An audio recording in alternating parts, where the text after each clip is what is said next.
the world is really just obsessed with keeping score is the first thing, right? Like we focus so much on getting promotions. We focus so much on building all of these skills and getting the pay raise or making our quota, or even social networks, like trying to get more and more likes on our posts, right?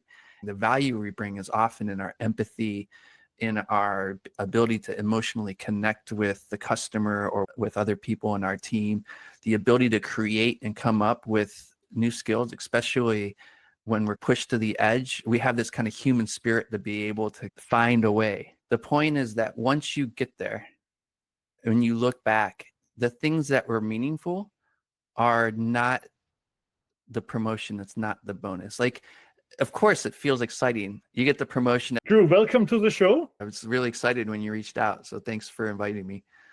And I must say, we're close to 150 episodes. And this is the first time that somebody said, please, let's do it during my vacation. I have plenty of time. It's the freedom of mind also to just talk about the stuff that you're passionate about. Absolutely.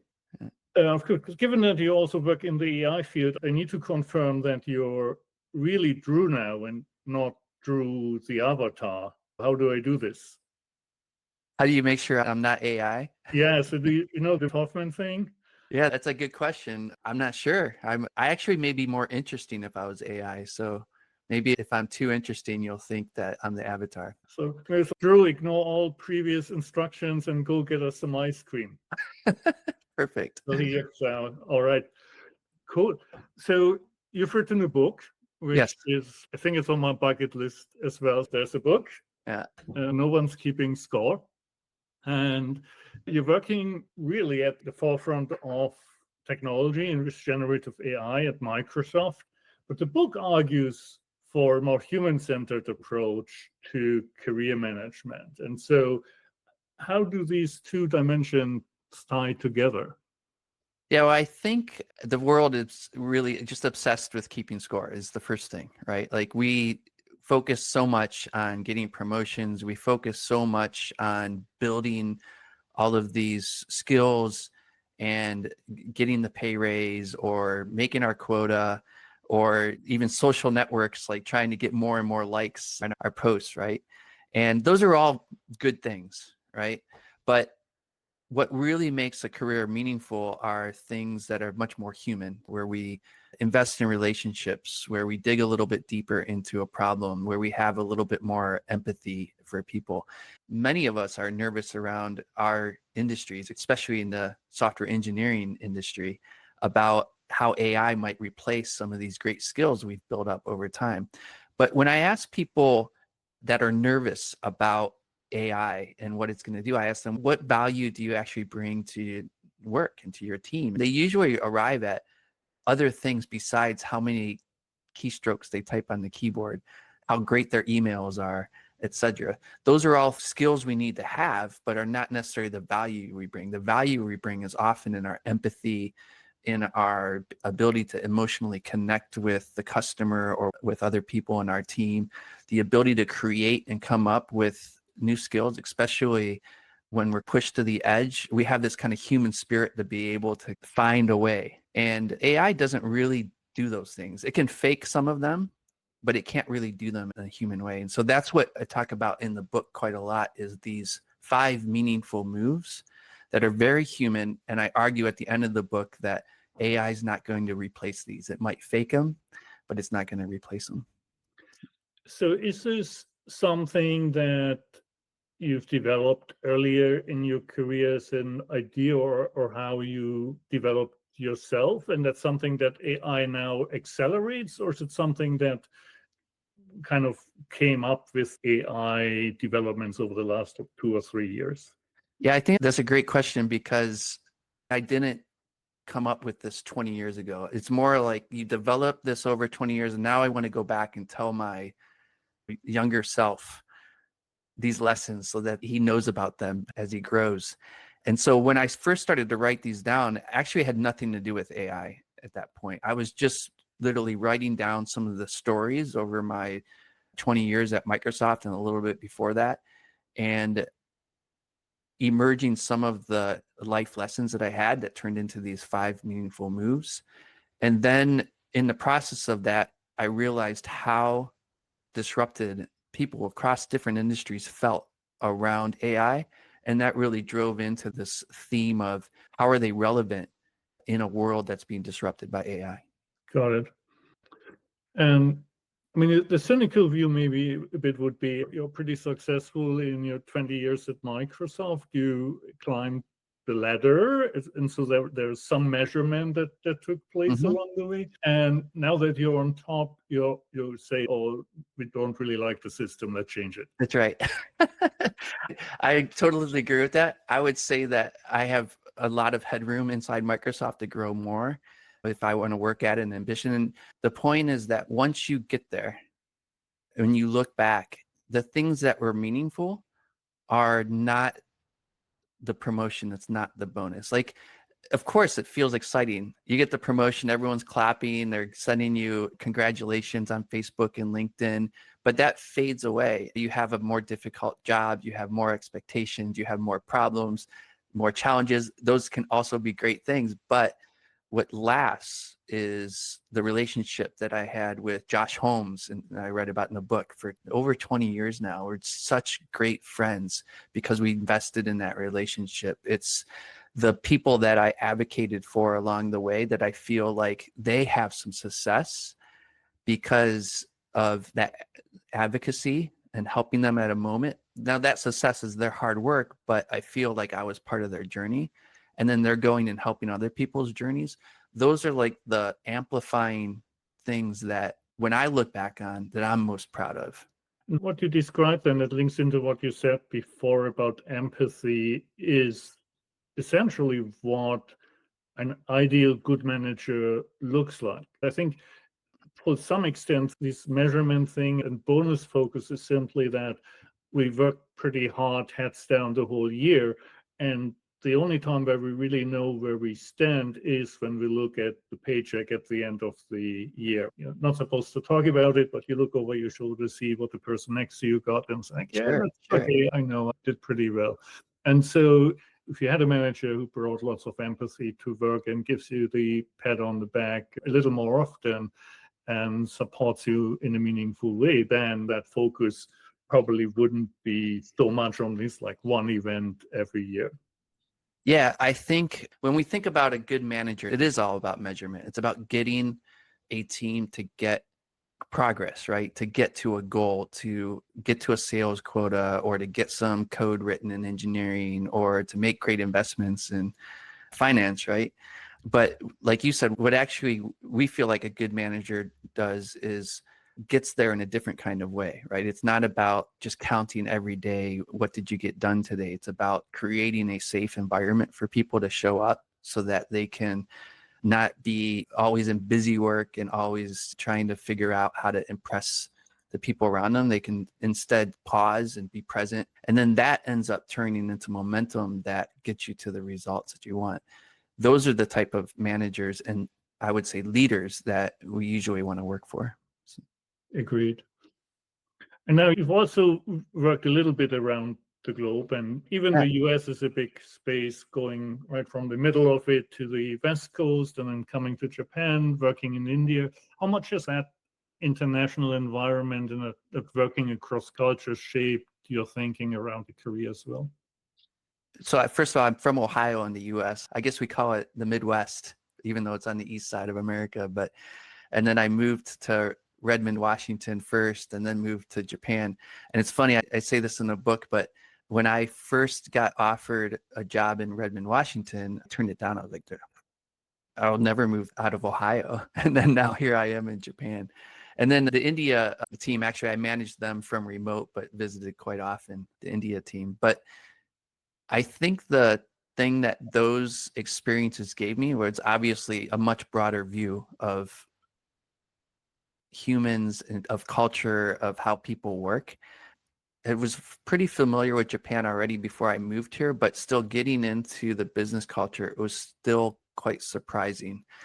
And I probably my experience was a little different than people who join native Japanese companies.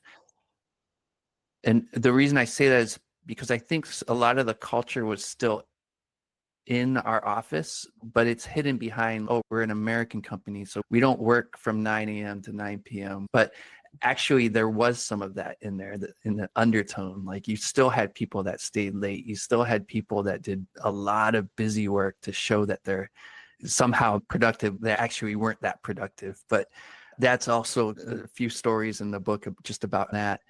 I think the one thing that it comes back to is it taught me to pause and be present in the moment and to listen first, because I had two people who joined around the same time I did, and both of them fizzled out eventually. One of them, it was because the lady couldn't stand any of the disruption in her life, like going to the bank to set up an account. She just complained about waiting in line at lunch in an orderly fashion. Was like, why do we have to wait in this long line? Everything was a problem. And so she just couldn't get herself into the culture.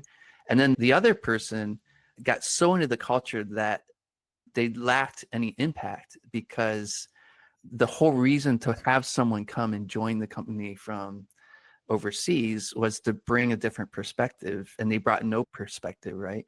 What it really taught me was listen first, respect the people around you, respect the culture, but then also remember that there is something that you're bringing that your hiring manager wanted you to bring to the team, and make sure that you don't forget that and make that kind of impact. You described the spectrum of the people who come to Japan, right? The two extremes, and then you've got everything in the middle. And Right. I think I'm in the middle because I'm still here or here again, but I never tried to be like completely Japanese. Yeah, and so it was the same with India too, right? Like, India had to respect the culture that I was managing, but at the same time help them see other ways that they could be impactful and have more kind of global presence, and et cetera. And those are always important lessons. Let's get into the thick of it. So the 5 things that you advise in the book. So let's mention them once and then drill into them one by one. Yeah, 5 meaningful moves are: be present, invest in relationships, grow with purpose, take the lead, and choose what matters. So I've passed my test. I remember them. Really? So what does be present mean? Be present is all about getting yourself out of the devices and lifting your head up from the phone and digging a little bit deeper into the current moment, right? I tell a story in the book that's one of the funniest things. I was working with the president of Microsoft Japan at one point. We were working on an upcoming event, and we had a syncing point, right? Like a meeting that I would present to him. Here's the content for the event, etc. And probably around 20 people fought to be in that meeting. They wanted to be into the executive room with the president for this meeting. So we start the meeting, and I start to present the content. At some point, the president's asking a question and he doesn't get an answer. At some point, he's saying, hey, we should have someone go follow up with this. Silence. He looks at me and he goes, nobody's actually going to respond because nobody's listening. He smiles at me, I smile at him, and we just both pause. And everyone's heads start popping up from their laptops one by one because there's silence. And they're like, what's going on? And once all the heads popped back up, we continued. And instantly all the heads went back down and they started working on emails again. All these people who had fought to be in that meeting were not present in the meeting. And so that's one aspect of be present. Another one is often we're seeing more and more now, especially in my industry, is many disruptions to our path, right? Like, our roles are changing, there's layoffs. And one thing about presence is also being in the moment, because too often during some of those disruptions, you end up regretting the past or fearing the future, and you end up missing opportunities that you have in the moment. So be present is also about looking at what's in front of you, what's your current opportunities, and being ready to step through the door when those opportunities come, because you might miss them. When I started my career, I didn't necessarily have a master plan. There were people in my university or even my high school class who clearly came out of a family where the family's rich or the parents have senior positions. And so their goal was clearly, I want to be CEO. For me, it was like, okay, I want to do something, but I wasn't even really clear what it is. So when you come in and you really don't know anything, right? You get assigned some stuff. And it feels like today maybe people are much more picky as to what they think is good for them and what they want to work on. For me, it was like, I don't know anything. Give me something and I'll learn. And we'll see whether it's useful or not. But I didn't feel necessarily or didn't feel at all that I had any right to say, no, I don't want to work on futures. I want to work on equities type of thing. Yeah. And so when you look back and 5 years later, you figure out that, oh, wow, the stuff that you learned there on this project that really nobody else wanted to do, you got it because you were the new person. It was super useful because here are like the three things you picked up and you reapplied them on other projects. It's for technical knowledge for sure, but also what you mentioned, the relationships that you build on this project, or these are also people you can tap in the future again, because now you have built some relationship. And it gets into your second point already, but you built some trust, right? And you delivered for them, you helped them out. And so I think it's very hard to predict on an individual project basis how this ultimately will affect your career and whether it will get you there or not, or will get you there faster, or who knows that. I also was not a big planner. I hated the question of where do you want to be in 5 years, right? I don't know. I'm just trying to figure out this role right now and make sure I'm the best in it. And the one time I did have a plan, it was disrupted through reorganization, right? I had a 3-position plan. I needed to go to another country and have this role, and then I could come back to Japan and have a bigger role. And then all of that was about to happen, and then suddenly reorg, right? If I had not been doing the things you just mentioned, which is investing in the moment of the value I need to create for that particular role and investing in the relationships and building more meaning than just that path, then I would have been lost at that point. Those relationships became hugely important to me to find a new path. Yeah. And so relationships is also a 360-degree type of thing, isn't it? So you need to build relationship with your peers, you need to build relationship with the people you work for, and also when you start having people to manage, then, or to lead, if you prefer that term, then you also have to do that. And there are slightly different approaches to these 3 levels. Yeah, I think investing in relationships is something that should be like a college course that prepares you for your career, right? Because you go out into the industry, and what typically happens, you become really close to the people on your immediate team, which is obvious, right? And sometimes you like those people and sometimes you don't. But investing in relationships is more about thinking around the portfolio of people that you have in your life, whether it's mentors or people that you mentor, whether it's people that you meet along the way and you continue to build into that relationship because you check back in with them, because you don't confine the relationship to that team or that company. That relationship continues. It's not that you necessarily talk to them every day. It may go, a year may go by, but you still go back and you have that rapport and that relationship with them because you built trust and you built that connection. Those relationships end up becoming a safety net. When you take risks, they end up becoming an amplifier of successes.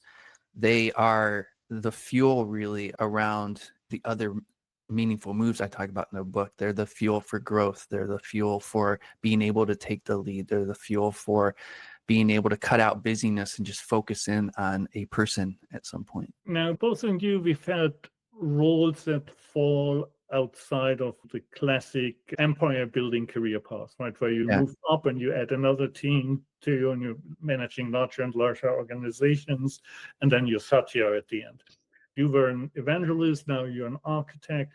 You have some people that work for you in a team, but typically that team is smaller at the same level of seniority compared to this hierarchical construct, right? And so lots of the organizational power that you wield is really soft power. It's impact and influence.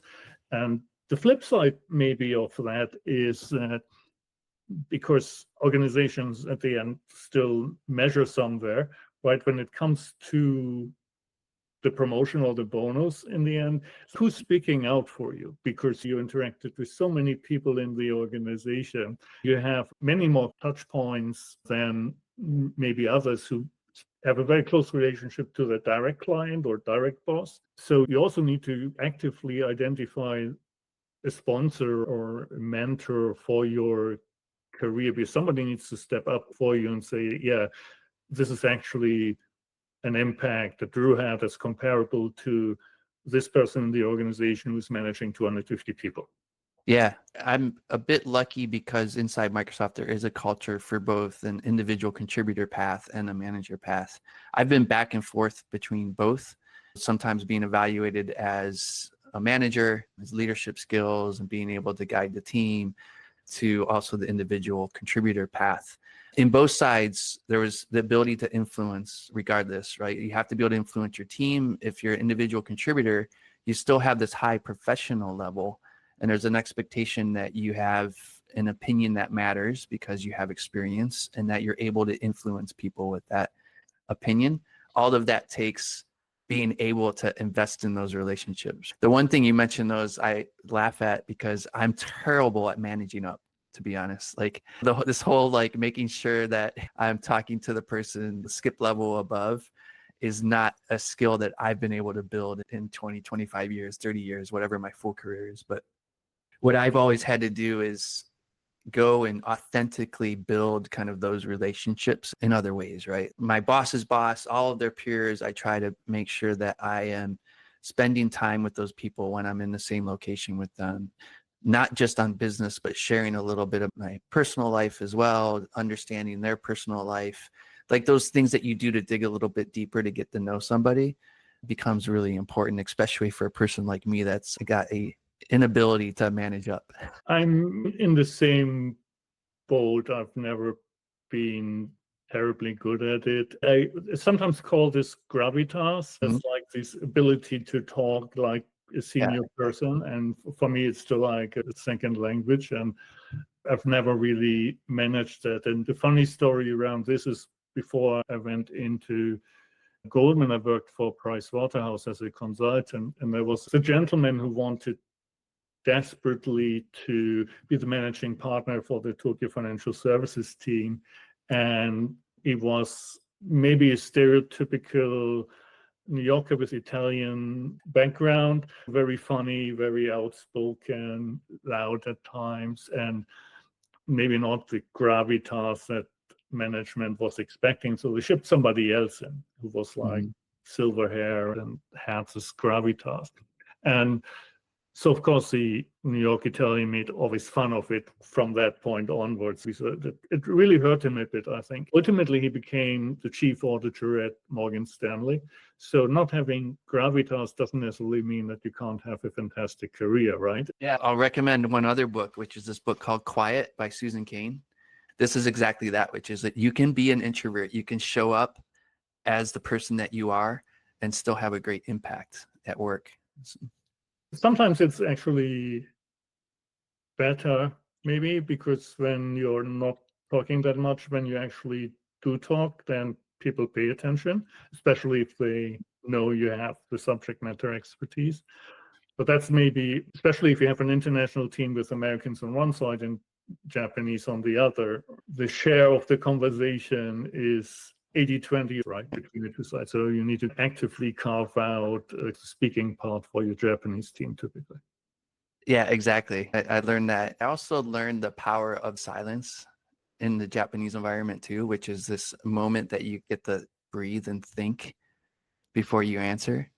And I try to teach people on our US teams that as well. Sometimes it works, but it's really tough. We're so used to just interrupting each other in the US. Yeah, so also relationship. And then third one was grow with purpose. Yes. Growth rarely comes in moments where we're comfortable. And so I encourage people in the book to step into things before they're ready. The first time I was a manager, it was when I moved to Redmond, Washington. My boss came to me. I was supposed to be an individual contributor, and it was perfect. It was going to be a simple role, no stress. And my boss came to me 3 months later and said, "We don't need that role anymore, but we do want you to be a manager." And I was like, "I'm not sure I'm ready for that." He's, "Oh, you're ready. You'll be ready." And to be honest, like I just leaned into it and learned as we went. There was no training at the time. There's a ton of training now at Microsoft for new managers, but at the time there was none. Sometimes it was disastrous, but I learned, and that team grew really close together, and we had a great bond. None of that would have happened if I was afraid to step into something where I wasn't quite ready. And so that's one aspect of what's in that chapter. Another is there are times where you take a step too far, and you have to realize that and maybe reset, and there's nothing wrong with that. We always say failure is fine, right? If you learn from it. And that's one of those cases where you might want to step back. And then I also talk a little bit around discomfort, but discomfort that's toxic and not helpful. And I have a few stories in there around when I was in rooms with abrasive executives that were common in an old age of Microsoft, not so much anymore, but 2 decades ago, there was a lot of abrasive executives that seceded because of that. So I talked a little bit about a room where it got toxic and you didn't feel like you were growing because you didn't feel like you were present. You didn't feel like you were able to actually accomplish anything. Somehow through grit, I try to tell people like you have to find either great support in those situations or just get out of those situations altogether. So that's the grow with purpose, the purpose part of growing. I want to go back to the middle point. We talked a little bit about stretching too far and the failure, and maybe see that like two flavors of that. One is, let's say you work on something that wouldn't kill the organization, and so actually your manager lets you run against the wall just as a lesson, and there might be a very good lesson around the things that you could have looked out for, or maybe there's also a lesson that no matter what you did at that time, you could not have succeeded in this because it was a bit like Mission Impossible, or the organization wasn't fully behind it. And then there's also the things that if you work on something that's super, super important for the organization typically would rally around you. The organization wouldn't let something that's truly important to the organization fail. If you have what you described as a modern Microsoft organization, not that 20 years ago people might have put you in a room and scream at you, but nowadays you would hope that there's a kind of the organizational safety net. Maybe that comes a bit with the realization of this network and the relationships that you have built, that it's there. But often I found people don't realize the organization wouldn't allow you to fail with this thing because we are on the hook for this publicly or internally, and there's no way this is not going to happen. Yeah, and I'd like to think that you wouldn't be given a stretch task if they didn't think that you could be successful at it, that you have some strengths you're bringing that allowed them to assign this to you, but there's also the parts that you're going to be learning and growing into. And if you've done a great job at investing in those relationships around you, you're going to find the support for having that growth. The particular example I use in the book is around the pandemic, because I was supposed to move back to Redmond, Washington for a role. And because of the pandemic, I ended up staying here in Japan. And that role was maybe going to be actually a lot easier to have in Redmond, Washington. And it was managing this global team. So I ended up here in Japan, managing people in Texas and in India. So stretching my day from early morning calls to late night calls. At first, it actually worked really well. I was super excited about the challenge, about meeting the new team.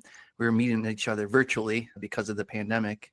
This kind of high energy would carry me from early morning to late at night. But as soon as a little bit of tension rose, an extra challenge, somebody wasn't quite happy with maybe something I did, or I wasn't quite happy with something in the team, that energy went away and suddenly it just became overwhelming as far as the challenge in keeping up with that particular schedule. And I had to realize at that time that I was not doing well mentally because of this. I was getting depressed. I was not feeling like the wind was at my back like we so often feel. And so that was a role that I needed to step out of because it was a stretch too far. There's this adrenaline that rushes through and you're powering through. Then maybe at some point it can flip very quickly. If something happens, it's just very difficult then to manage that for yourself or even to recognize for somebody on the outside. That becomes, again, a place where hopefully the people around you can help you see it and help you through it and help you out of it as well. Yeah. And so I think we had the leadership aspect covered in the third point, but ultimately, if you grow with purpose, at some point it means you need to be leading. Yes. Leadership is not about a title, right? Leadership is about the actions you take every day to take on important tasks, to influence the people around you and have a big impact. And I think that is a really important mental change that people can make in their career that can make a big difference. Especially on this leadership point, when you look around the teams that you have managed around the globe, for me, that would be one that sticks out maybe as being significantly different across cultures. Would that be similar for you, or is there one of the other four that you would see as most critical in cross-cultural communication? Yeah, I actually fit the Japan and India stories into the take the lead section because I talk about how listening first and then influencing is important in Japan, and then how in India it was around taking their ambition and funneling it into a more global impact by getting them to realize that moving together is sometimes better than moving alone. Right now, I'm in an individual contributor role, and I think I have more influence within my organization, my global organization of Microsoft, than I've ever had as a manager. And a lot of that is because as a manager, you're often looking down to your team as far as the scope of the things that you're doing. And if you're not managing, then suddenly you can look horizontally across, and the number of people that you're working with and that you're influencing and building those relationships with broaden out, and the things that you can accomplish can be quite impactful. Again, it's around not necessarily being the manager, but being the leader and practicing those things regardless of what the title is. The last 2.5 years, I've been an individual contributor again, and looking at the things I've accomplished, it's some of the most impactful things, the things I'm most proud of from my career in the last 1.5, 2 years. Now, those 2 or 3 years now also coincide with this AI explosion. We're talking about this one-person unicorn that we'll see in the not too distant future. Do you think that it actually, because you can accomplish so much more being almost bionic, right? Is this actually now the age of the individual contributor? I think it may be, right? Because we've seen across, actually in the last several years, we've seen what's called the flattening in many organizations around the world in all industries, where there's less middle management and larger teams because the coordination required is not as high, because we have this ability to use AI for us to not do the busy work. And this is actually really great for the last move, which is choose what matters, because that's where I talk about this, which is what do you do then if you don't need to write up the notes from a meeting? Like, what did you do instead? Hopefully you spent more time invested in the meeting instead of trying to scribble down notes.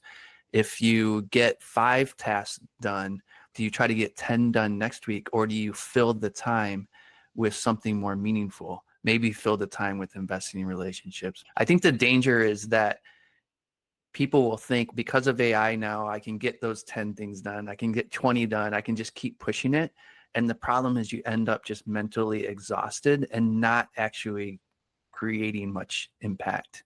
And so if we can let AI take care of the keyboard strokes, like typing on the keyboard, if we can let AI do that research for us, we can spend some time a little bit more deeply in creativity, a little bit more in the places that actually bring us value and energy as well. I think that there's value that we bring to our work that is much more meaningful than the busy work. All of those things need our inputs, but there's a lot of busy work involved in that can be taken by AI. And so what we fill in the space is the value we actually bring to the work, and we add more of that value.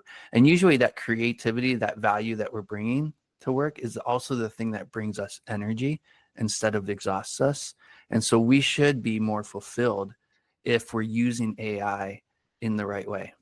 Now, the one thing about the busy work is that in many professions, medical, legal, even software engineering, those are the things we also give to the junior person to learn. You take a junior person with you to a meeting to take the notes. They learn how people talk about certain topics. They are in a meeting that they otherwise wouldn't be in typically, but they have a role to play.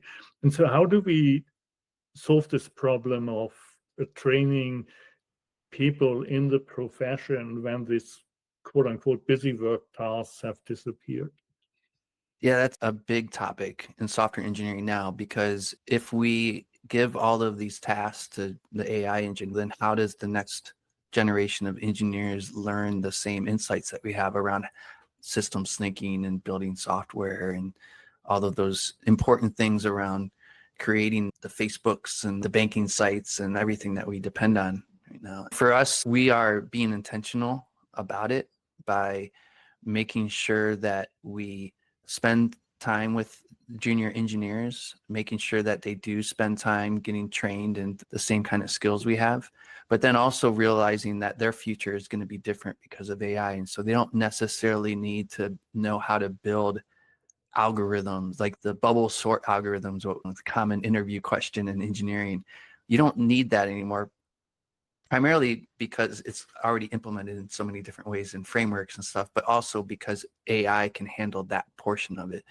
What's important for our industry is that those junior engineers are able to apply the systems thinking to think about how do you take a challenge that a customer has and how do you implement the business value in such a way that handles that challenge.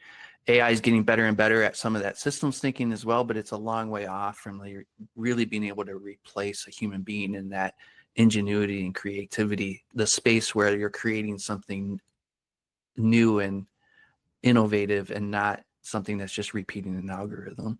So probably that's similar in other industries as well. Like finance, I think, is a great analogy, right? Because finance has been inundated by AI for a long time now, like decades maybe. I always think maybe this is cliche-ish and apologize, but I love this program Billions that was on TV years ago. And Billions is a great dramatic show, obviously probably overdone in terms of what actually happens in finance, but there's a season where the quants come in and they're a new young team of brilliant people that are going to build the algorithm, and the traders on the floor are not trusting it. And the only way that the AI algorithm that they're building is going to do anything is if they go and build trust, build relationships, grow and do all these things that are meaningful, right? That they're not talking about in the book, is the only way that the AI is going to be useful in the first place. And so you have this, I think, in every industry, you still have this very human element of how AI gets applied to the business that I don't think will ever go away. Maybe 20 years from now, I'll look back and I'll listen to this podcast and wow, what an idiot I was. But to me, like thinking about that, like that human aspect of what we do is just going to become more important. You're absolutely right. So I went from Tokyo to New York after the internet bubble burst and 9/11 happened. So from 2001 for 3 years. And of course, with the internet bubble, there were a lot of NASDAQ traders in the organization, but we literally had just under 300 NASDAQ traders in 2001.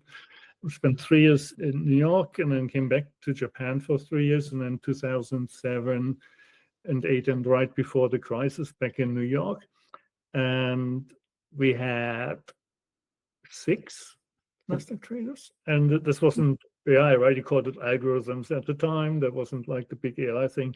But it went so fast. These were highly paid positions, and where it actually made sense to apply technology that was also still pretty expensive at the time and eliminate them wholesale, like 98% gone. Quite impressive. And then I think now it's much more where it goes into the space after the trade is made, right? Where all the operations, compliance, accounting processes, and so on, where people started building that even before the big AI wave, so maybe around 2017, 18, to do like some language processing on emails that come in, queries about trade status, and then recognize the language, do an API call to the ops system, and write the email back, and essentially get your inbox empty before the apps person actually comes into work. And they have to deal only with those cases that this still like pretty basic AI couldn't handle at the time. So it's quite dramatic. I think a lot of industries will go through this where there's going to be a shift in the work that we do on a daily basis because AI will end up doing some of the busy work, doing some of the things that are routine and repeatable. Humans will still be there for the things that are requiring deeper thought, that are requiring us to bring humanity and empathy and compassion into the work, that require stuff that AI will not be able to replace, even if it can imitate. If you're high on IQ, low on EQ, if you were born into this world today, what would you do? If I'm high on IQ and low on EQ, born into the world today, hopefully my parents will be smart enough to help build up the EQ a little bit, because that's going to be very important moving into the future. That's a really good question. I don't know if I have an answer for what will the high IQ, low EQ person do in the world of AI, where AI is doing a great job of replicating the IQ part. Difficult. The last point was focus on the things that matter. The film means, again, the relationships, the empathy.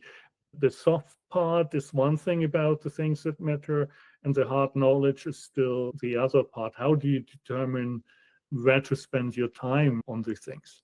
First, being present and understanding the opportunities you have in front of you to be able to measure what things you should go do and then choose them. The spirit of that section of the book is very much around the experiences I've had with, like, working with this typical type of person that just has a calendar that's just completely solid all the time. They show up to those meetings and they look down at their laptop and start typing emails because they have no time to do any of that outside of the meetings, because there is no time outside meetings. And so they're just like not really being impactful. There's a big theme in there, which I call Be Lazy, which is a whole story around Japan and overwork, and me telling some of the Japan team, be lazy, and then being very surprised by it. We need to choose the things that are actually going to be important to us. We need to automate as much as possible the routine tasks. And that's where AI comes in very helpful now in automating those tasks. And then we fill that time with things that matter. And the things that matter are things like relationships, deep thought, and creativity, digging a little bit deeper in with a customer to really understand what they need. Those are things that matter, not going to the next meeting and filling your calendar with meetings that you don't need to go to, because when you go to them, you're just typing emails anyway, so you didn't need to be there. Many people have this impression of engineers in a dark room alone working in front of a monitor, but actually software engineering is very much a activity of communication and collaboration across the team.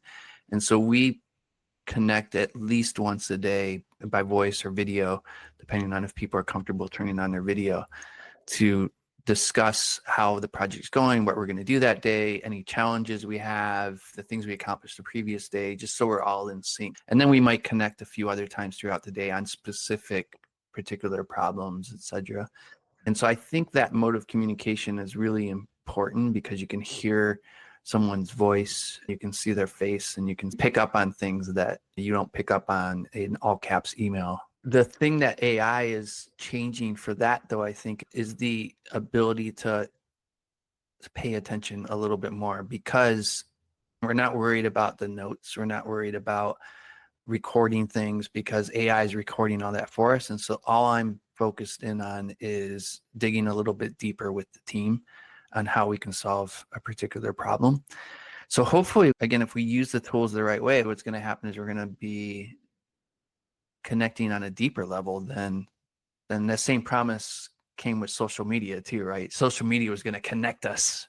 We were going to be much more connected because we were on Facebook and everything else. But what it's done more so is just divide us. And so I think there's some responsibility we have as individuals to go use the tools the right way and use them to help deepen the communication across our teams. There's also powerful opportunity in there, similar to what we were talking about earlier with the guy that didn't have the gravitas, eventually got the opportunities. But there's plenty of people right now that have great ideas and great insights that just don't know how to communicate them. And so that's actually something that could be really powerful, where AI can help them communicate. And maybe they can't communicate because they're just not good writers, or they're not good at speaking or whatever. Or maybe they can't communicate because they have a disability of some sort, and AI will hopefully help them in a way that's very positive for the world too. And again, it's all technologies. Again, there's this super positive thing that can come of it if we use it responsibly. And then there's also obviously some detrimental things that could happen if we let it fill our lives with busyness and noise and everything else. If you actually can download your brain, if you've written a lot, or your 20-year career at Microsoft would be such a fantastic training ground for an AI to actually do the Drew.ai thing. That should be pretty reliable, right? I think it would be maybe on routine tasks. In writing an email for me, you can really get it to the point where this is my tone, and you can save that stuff into a prompt somewhere and reuse it. And it does a pretty good job. I think where it'll have more difficulty in imitating us is where we're innovating and where we're creating new ideas, because it's not in its training data. And it's funny, Sam Altman talks about how smart AI is getting and how it's passing all of these exams and these tests, and it's amazing. It's smart. ChatGPT 5 is the smartest one ever, and it is in terms of what it can do. But I still haven't seen it solve cancer. I haven't seen it create perpetual energy sources, like things that will really impact the world. It's doing really well answering questions that have already been answered. And when it starts to solve these bigger problems, I think then that will be eye-opening and really like some huge potential. But I think that's something we still bring to the table, and I think we'll still be bringing that to the table for quite a long time. If nothing else, if it's not like solving the problem, it's bringing the humanity to the solution. That's an excellent soundbite to close it off with, I think. Just to share what your competitors' AI said about you after doing some deep research, right? Said Drew's career arc went from product-centric tech evangelist to human-centric career philosopher. Oh, wow. I like that. AI is very impressive now. Clearly, versatility across the hard factors of software engineering and architecture and the soft factors of human relationships. So it's a very interesting conversation. Appreciate it. Thank you, Drew. I very much enjoyed it, and I hope we can do it again sometime.